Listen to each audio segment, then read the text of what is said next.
Hello, find Z12 and Z22 impedance parameters for the two-port given network. Solution: we make I1 equal to 0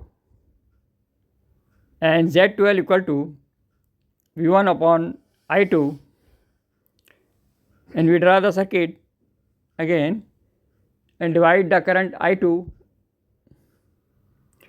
So Z12 equal to 4 multiplied by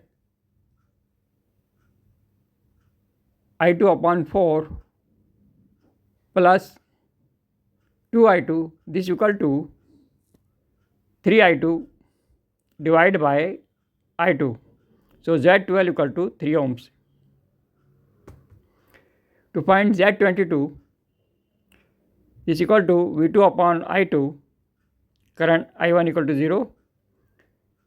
So Z22 equal to 7 upon 2 I2 divided by I2, this equal to 3.5 ohms. Okay, thank you.